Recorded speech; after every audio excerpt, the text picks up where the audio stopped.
Hello friends, welcome to food home kitchen. வாங்க, நம்ம வந்து இப்போ இது என்னென்னா பார்லி உடம்புக்கு அவ்வளோ நல்லது. நான் வச்சிடும் ப்ரெக்னென்சி லேடிக்கெல்லாம் வந்து இந்த நீர் கால் கையெல்லாம் வீங்கி போச்சு, நீர் கட்டிச்சுன்னா இதை வறுத்து பொடிச்சு கஞ்சி வச்சு கொடுப்பாங்க. உடம்புக்கு நல்லது. இது டயட்டுக்கும் ரொம்ப நல்லது. டயட் கண்ட்ரோல் பண்ணணும், நம்ம வந்து ரொம்ப ஃபேட்டாக இருக்கும், நம்ம கொஞ்சம் இளைக்கணும் அப்படின்னா கூட பார்லி வறுத்து வச்சு அப்பப்போ கஞ்சியில் மிக்ஸ் பண்ணி நவதானியத்தோடையும் மிக்ஸ் பண்ணி செய்யலாம். தனியாகவும் சாப்பிட்லாங்க. ஒரு டம்ளர் கஞ்சி குடித்தாலே போதும், டிஃபன் ஃபுல்லாகிடும். மார்னிங் டிஃபனே சாப்பிட வேண்டாம், உடம்புக்கு ரொம்ப நல்லது. இந்த பார்லி வறுத்துட்டு 1-2 உடச்சி ஒரு டப்பாவில் ஸ்டோர் பண்ணி வச்சுக்கணும். நம்ம வறுத்துட்டு பார்க்கலாங்களா? வறுத்து இப்போ நுணுக்கி வச்சுட்டோம். ஒன்றும் பாதியமாக உடச்சி வச்சாச்சு.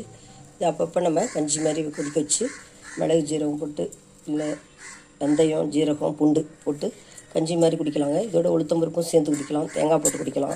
உடம்புக்கு ரொம்ப நல்லது பார்லி கஞ்சி. இது மாதிரி டிஃபன் எப்போ பார்த்தாலும் இட்லி தோசைன்னு சாப்பிடாம நம்ம இந்த மாதிரி பார்லி கஞ்சி சாப்பிட்றது உடம்புக்கு ரொம்ப நல்லது. ஹெல்த்தி, உடம்புல இருக்க நீரெல்லாம் பிரிச்சிடும், கிட்னிக்கு ரொம்ப நல்லது. நீங்கள் பார்க்குறது பார்லி கஞ்சி தான். பார்லி வறுத்து நுணுக்கி கஞ்சி வச்சுருக்கோம். நல்லா கொதிச்சு வேகட்டும்.